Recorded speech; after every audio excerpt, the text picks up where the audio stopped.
Shirdi Sai Baba. His life is a message. His life is an inspiration. బాబా ఊరికి దూరంగా చిట్టడిలో ఆత్మధ్యానంలో మునిగి ఉండేవారు. ఆవిడ బాబాకు సాష్టాంగ నమస్కారం చేసిన తర్వాత రొట్టె కూరను కొసరు తినిపించేది. ఆమె భక్తి విశ్వాసంలో అద్భుతమైనవి. ఎనలేని ఆమె సేవను బాబా చివరి వరకు మరవలేదు.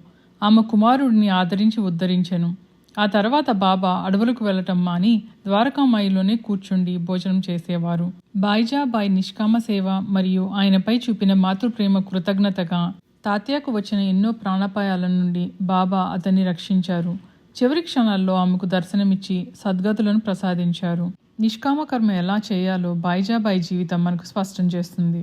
సాయిబాబా గారి సత్సంగం గురించి తెలుసుకుందాం. ద్వారకామాయిలో సాయిబాబా తాత్యా కోతే పాటిల్ మహాల్సాపతితో కలిసి నిద్రించేవారు. వారు రాత్రి పొద్దుపోయే వరకు ఎన్నో ఆధ్యాత్మిక విషయాలు చర్చించుకునేవారు. ఆ సమయంలో ఎవరికైనా నిద్ర ముంచుకొస్తే మిగిలిన ఇద్దరు వారిని వెంటనే తట్టి లేపేవారు. సాధారణంగా ఇది ముగ్గురు వ్యక్తులు కలిసి నిద్రించే దృశ్యంగా కనిపించినా ఇందులో ఆధ్యాత్మిక రహస్యం దాగి ఉంది. సద్గురు ఎప్పుడు నిద్రించడు. భక్తుడు ఎప్పుడు ఆధ్యాత్మిక పతనం అంచున ఉన్న సద్గురు తన అదృశ్యహస్తంతో తట్టి లేపి తిరిగి సన్మార్గంలో పెడతారని దీని అంతరార్థం. చివరిగా రహతా నివాసి అయిన కుశాల్ చంద్ అనే బాబా భక్తుడు. ఆయన గురించి తెలుసుకుందాం. బాబా తన భక్తులతో పాటు పక్కన ఉన్న గ్రామానికి రహతాకు వెళ్ళేవారు. అక్కడి ప్రజలు బాజా భజంత్రీలతో ఎదురేగి బాబాను గ్రామ సరిహద్దుల వద్దన ఉన్న ద్వారము దగ్గర దర్శించి సాష్టాంగ నమస్కారములు చేసేవారు.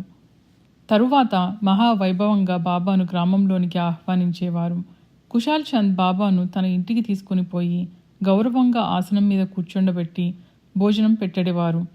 ఇరువురు కొంతసేపు ఆప్యాయంగా మాట్లాడుకొని బాబా ఆయనను ఆశీర్వదించి షిర్డీ చేరుకునేవారు. బాబా రహతా మరియు షిర్డీ తప్పితే ఎక్కడికి వెళ్ళలేదు.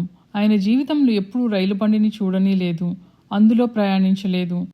అయినప్పటికీ ఏ రైలు ఏ సమయంలో వస్తుందో, ఏ సమయానికి బయలుదేరుతుందో, ఏ భక్తుడు ఏ రైల్లో ప్రయాణిస్తున్నాడో, ఎవరికి ఏ ఆపద రాబోతోందో బాబాకు ఖచ్చితంగా తెలిసేవి. ఇది బాబా యొక్క అనంతమైన జ్ఞానానికి, సర్వంతర్యామి తత్వానికి ప్రత్యక్ష నిదర్శనం. బాబా భౌతికంగా షిర్డీలో కూర్చున్నప్పటికీ ఆయన చైతన్యం విశ్వమంతా వ్యాపించి ఉండేది. ఆయన ఎక్కడికి వెళ్లకుండానే సర్వం తెలుసుకోగలిగే పరబ్రహ్మ స్వరూపుడు. ఈ కాలజ్ఞానాన్ని ఉపయోగించే ఆయన తన భక్తుల ప్రయాణాలను నిర్దేశించేవారు. ఈ అధ్యాయము భక్తి, జ్ఞాన మరియు నిష్కామ కర్మ యోగాల అద్భుత సమ్మేళనం. సర్వం సాయినాథార్పణమస్తు.